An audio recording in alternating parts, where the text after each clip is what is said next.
It's July 6, 2008, and here, one team is holding on by a thread.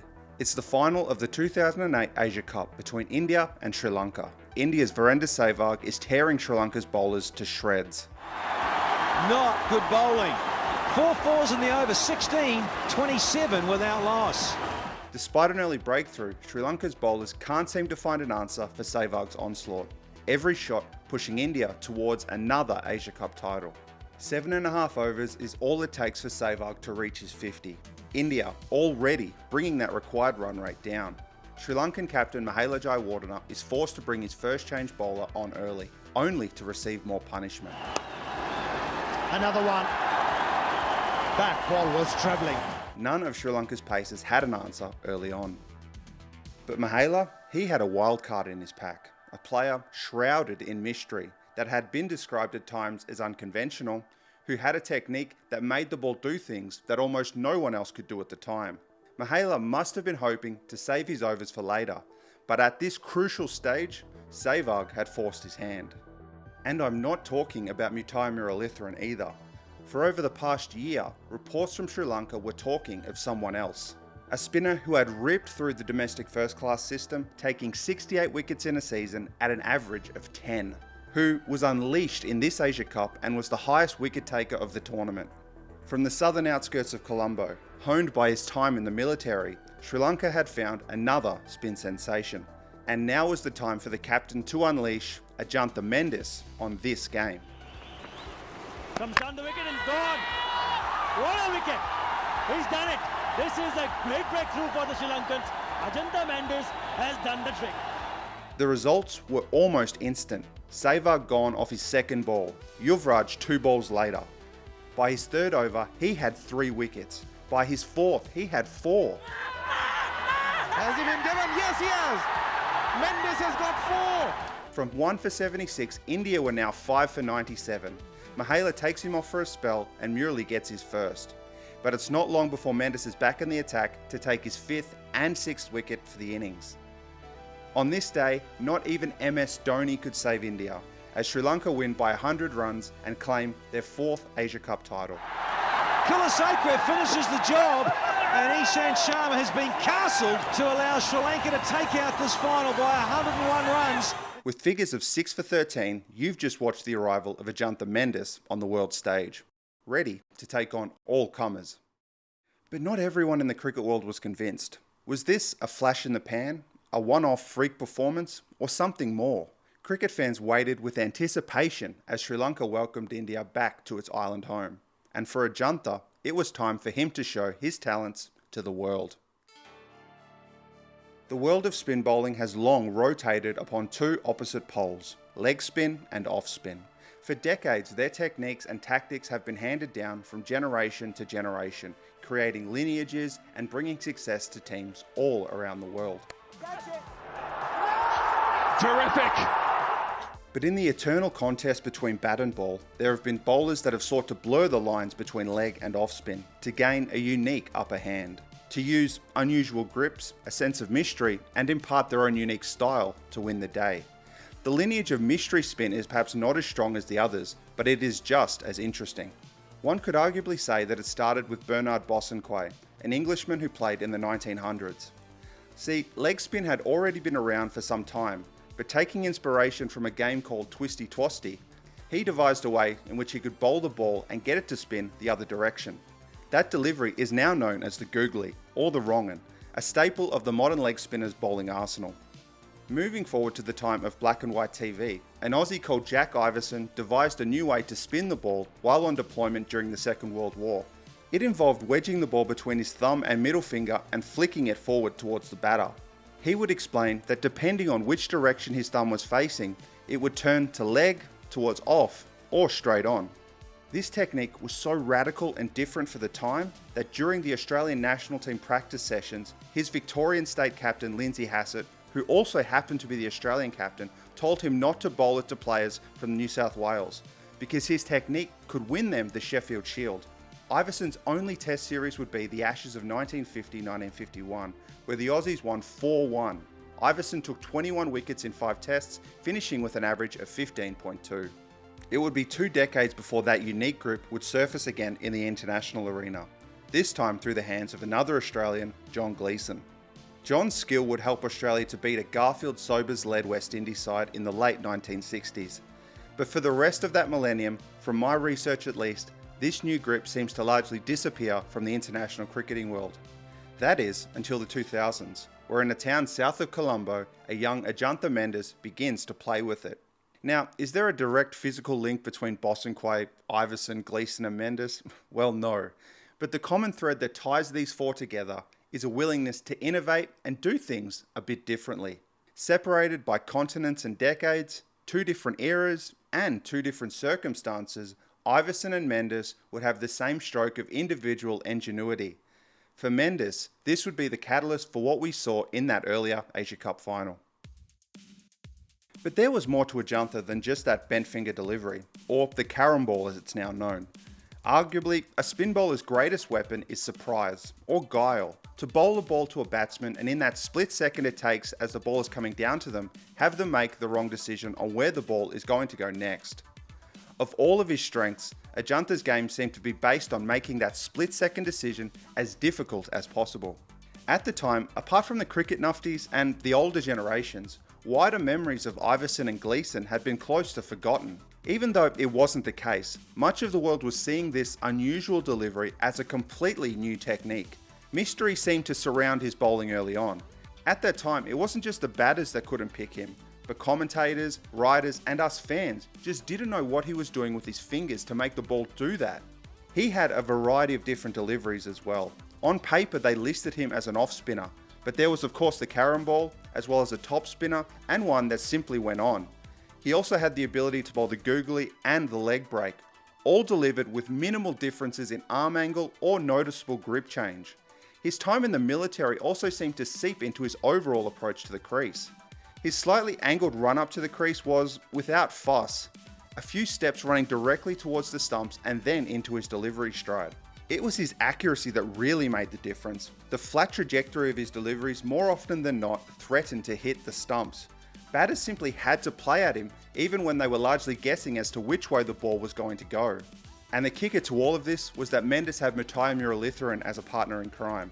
Both off spinners on paper, but both doing it in their own unique way. The differing approaches created a yin and yang when together. One a direct, mysterious and accurate bowler, the other a prodigious spinner of the ball, weaving a web around the batter himself. There was really no time that the batters could switch off when these two were bowling. Oh, it's got him. He's chopped it back on. But the biggest examination of Ajantha's short career would be his Test debut. Ajantha was named in the first Test against India, and the Indian team that was brought over would surely provide a different challenge to the Asia Cup. In particular, out were the names of Raina, Yuvraj, Dhoni and Rohit, and in their place were Dravid, Tendulkar, Ganguly and Lakshman, India's Fab Four. Sri Lanka won the toss and batted first, and by the end of day 2, they were 4 for 422, a score that both sides would have a hand in creating. Malinda Warnapura, Mahela Jayawardena and Tilan Samarawira all scored centuries as India would miss chance after chance in the field. Now is that gone down? It looks like another chance gone down. India faced early teething problems with the DRS system also, all reviews being burnt without success. Sri Lanka scored 6 for 600 runs before declaring, Tilakaratne Dilshan being Sri Lanka's 4th centurion of the innings. With such a large score to defend, Sri Lanka waited eagerly for Mendis to be unleashed, though it was Nuwan Kulasekara, a pacer, to get the first dismissal, Savar gone for 25.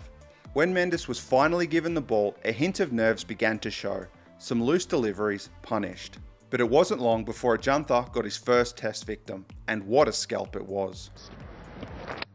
He's bowled him. Ajantha Mendis, wicket number 1 in Test cricket. Despite the hype, it was Murali who would tear through the heart of this batting lineup. Tendulkar, Ganguly and Dinesh Karthik dismissed before Mendis would get Kumble for his second.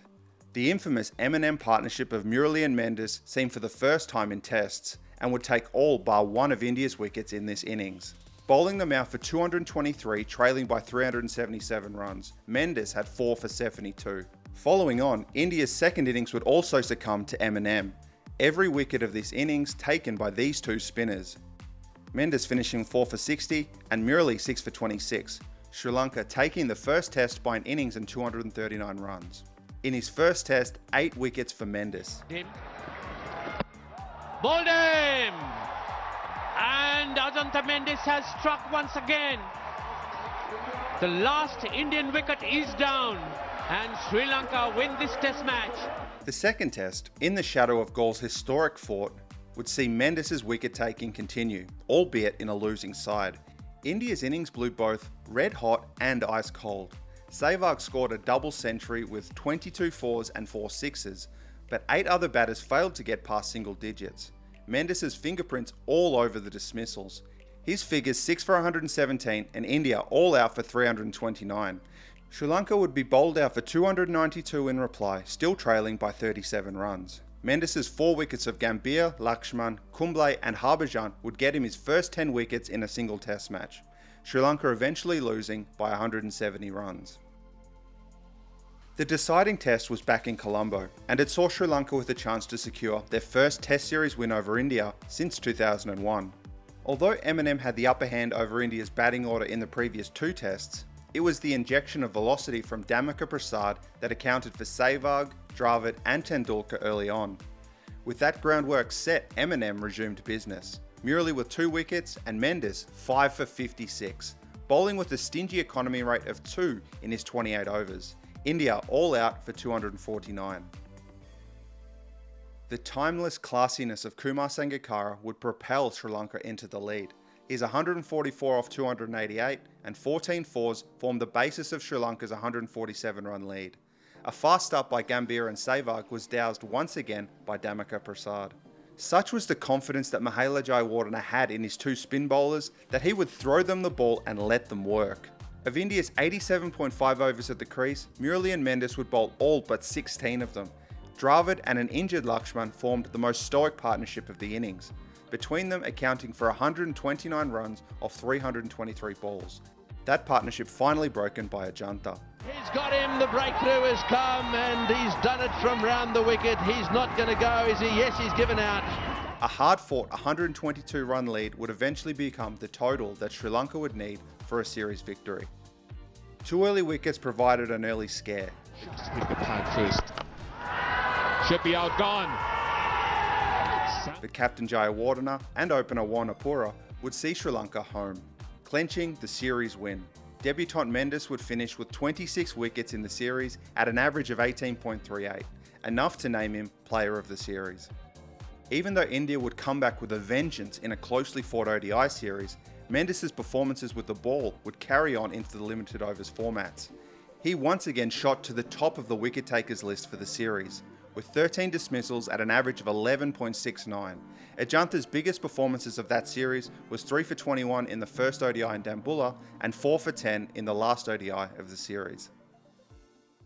With such sensational figures against a huge team like India, you'd probably think that this would set the stage for Mendis to have a long and successful career as an all-format player for Sri Lanka, even perhaps a future replacement for an ageing Mutai Muralitharan. But this was not to be the case. While it's true that he would continue to represent his country in the years ahead, that mystery which enraptured the entire cricket world towards Mendis' performances would begin to dissipate, as his national team appearances increased as well. The countless cameras zooming in on his fingers during replays of his deliveries, pundits and former international players dissecting his techniques in the commentary box or in the press, not to mention national team analysts doing the same. All of these would equip his opponents with the skills necessary to negate his rare talents. And when those clouds of mystery disappeared, teams found that while Mendis was still a tight and accurate bowler, he was actually not a big spinner of the ball. They found it much more effective to almost treat him as a slow to medium pacer who moved the ball a little each way. Along with it, that big indicator of a test bowler's success, wickets, began to dry up as well. He would only end up playing 19 tests in his career. His bowling average went from 1834 in his debut to almost 35 by his last. His style actually lent itself much better in the limited overs formats, where time and the number of deliveries were at a premium. Mendis would play 87 ODIs over 7 years, taking 152 wickets at an average of 21.86. He was the fastest bowler to 50 wickets in ODI history, And in his 39 T20 internationals, he took 66 wickets at an average of 14.4. His best figures, 6 for 8 off 4. And injuries, that great debilitator of cricketers throughout history, would plague Ajantha's career as well. A series of them, particularly to his back, would mean that it got to the point, even after recovery, that he couldn't basically bowl a ball without feeling pain. He would progressively bowl less and less until, in his final years in the domestic first class system, he was a lower order batter who didn't bowl much at all. In around a decade, he went from bursting onto the international scene, bamboozling some of cricket's all-time greats, to more or less not bowling anymore. What a wild ride. But there's something I want to say. There's long been a narrative out there that Ajantha Mendis wasn't all that good. He was just another bowler who got found out once people actually watched him bowl on TV and got used to him. They even discard his impact on how cricket has developed over the years since then. But I think that's wrong and short-sighted.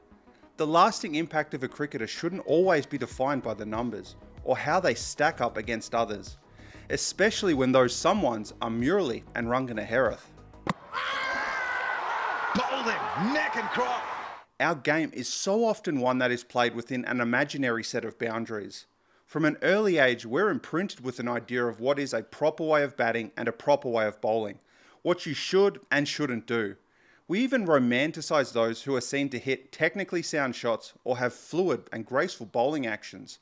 And hey, on this channel, I, as much as anyone, am guilty of that. But in order for this game to develop, and by that I mean the original contest between bat and ball, you need players living outside those boundaries, like Mendis, or Bosanquet, Iverson, or Gleeson, who see the same objective or key to win as you or I do, but go about it in their own unique way.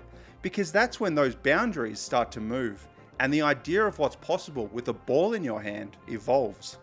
You see the impact of Ajantha and the lineage of spinners that he is a part of all of the time in today's game.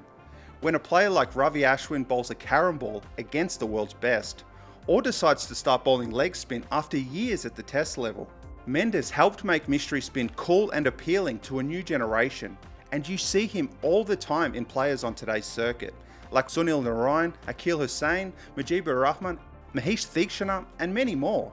In the end, so what if he didn't end up fitting Murali's massive shoes?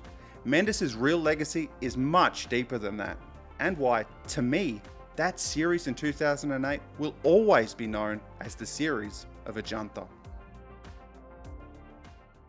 Hey guys, thanks for staying all the way to the end of the video. I hoped you liked it, enough that you would give a thumbs up down below and maybe even subscribe if you're new. If you're a fan of Sri Lankan cricket and you haven't checked out this video before, check it out right now. And until the next one, take care and I'll see you soon.